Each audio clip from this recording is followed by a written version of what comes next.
If the Falcons get a win, if the Falcons come back home after losing 2 straight games on the road to the Lions and the Jaguars, to come back and defeat the Texans, a hungry Texans might I add.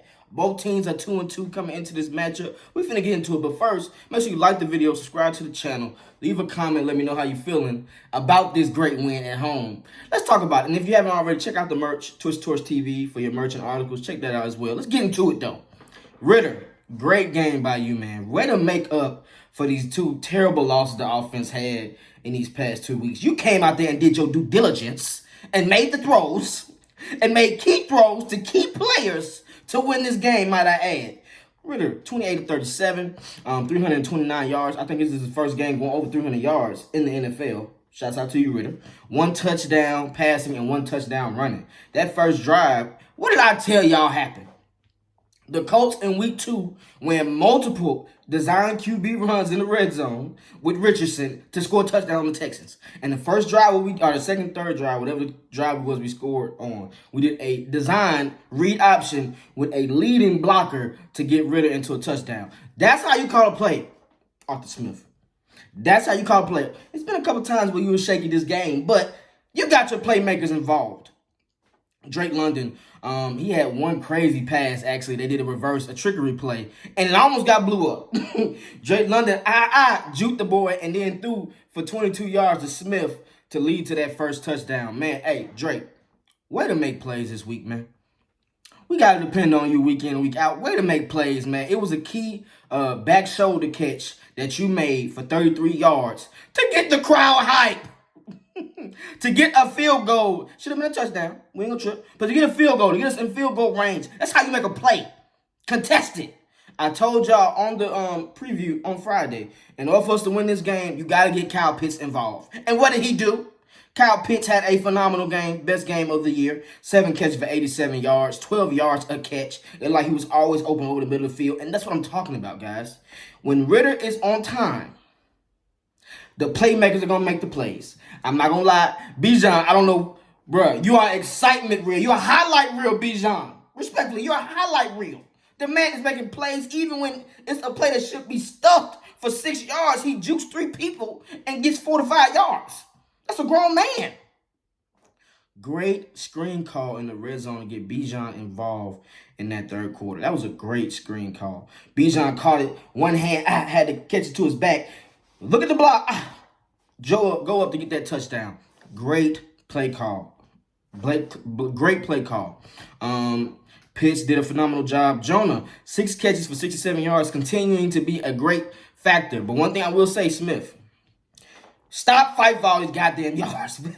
We know you can get yards, bro. Get down, man. And let us see another day. Respectfully. We had 2 straight fumbles in that third quarter to help the Texans stay involved in this game. Respectfully, we got one of the best defenses in the game. I'm done talking about that. We got one of the best defenses in the game. One of the best safeties in the game. Jesse Bates made a lot of plays this week. Again, I almost had a pick 6 on Robbie Woods. He did a crossing route and let them in cover 3 because A.J. Terrell kind of let him go across the middle of the field and bailed out to get that cover 3. And Jesse Bates read it perfectly. I thought he was going to pick 6 it. I don't know if Robbie Woods got in his way. I don't know that he usually makes that interception. He didn't. C.J. Stroud, you lived to see another week where you didn't know an interception. Great numbers by C.J. I think he did great. 20-35, 249 yards, 1 touchdown, 0 interceptions. Their running game was stuffed. Them boys had 23 carries for 64 yards. That's a great job by the front 7. But Dupree was everywhere. He was taking on blocks. He was forcing the running back to scatter and be confused. We had, how many tackles for loss did we have? We had 4 tackles for loss this game. Bud Dupree was in the backfield. Davion Demar was in the backfield. Grady Jarrett was in the backfield. We might have one of the best slot corners in the game right now, bro. D. Alfred is killing in those tackles and pass breakups. I think he had like 3 or 4 pass breakups, man. D. Alfred is legit, man. So, y'all asking why we're not seeing Clark Phillips? That's why. D. Alfred is making plays week in and week out consistently in that slot. He's reading screens. Get off that block. Make the tackle for a loss. He's getting into the coverages. They're reading the coverages. Get your hand in there. Right time. Jeff Okuda. Oh, my God.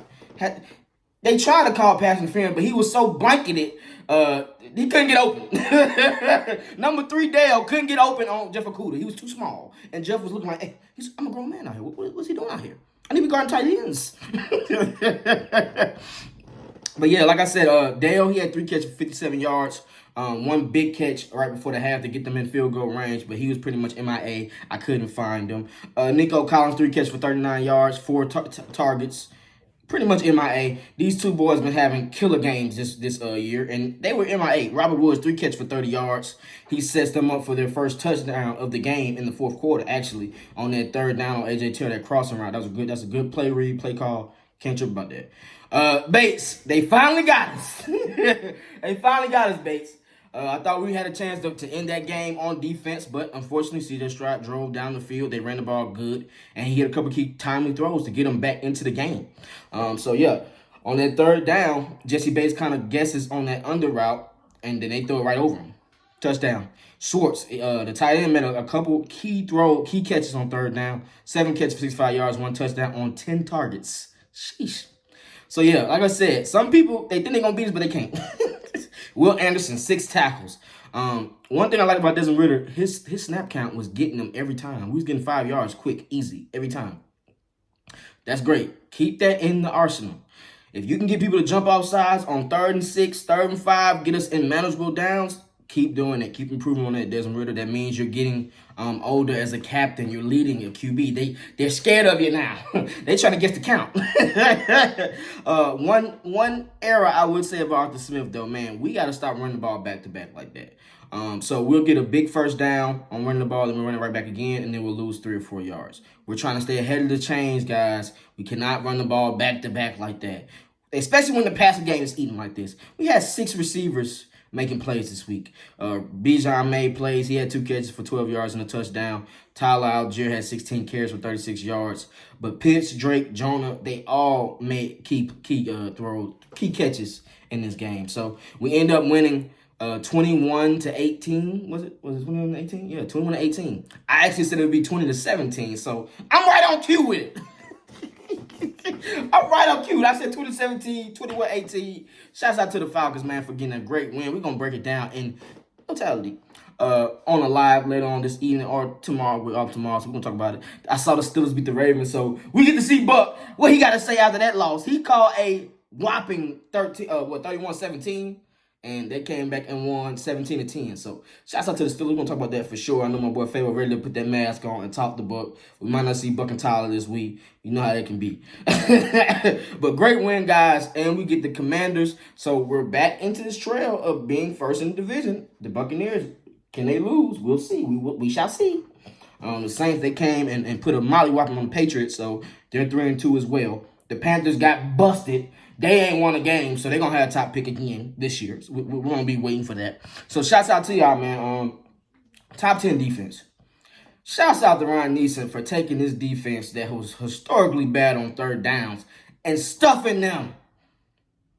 Them boys couldn't score a touchdown, bruh. And C.J. Stroud's been killing all year. Didn't I tell y'all that was going to happen? When you disguise those coverages, and we didn't have no sacks, but we had QB hurries. We had passes deflected. Davon Amata had a pass deflect. Grady Jarrett had a pass deflect. And my boy Bud Dupree had a pass deflect. So we was even though we didn't get to QB, we put our hands in the air to get batted passes. And those can lead to interceptions. Nate almost had an interception on a batted pass. Nate, you gotta be quick on your feet, man. I saw you. You was stuck in the grass. Gotta be quick on your feet. Shouts out to y'all, man. Appreciate y'all as always. Like the video, subscribe to the channel. Your boy in the algorithm. Check out the merch. Check out the articles, man. It's a blessing to keep doing content. I want to keep feeding the streets, man. Shouts out to y'all. Jumpman T2 Sports TV. Peace. Now that's a win. That's how you win a game.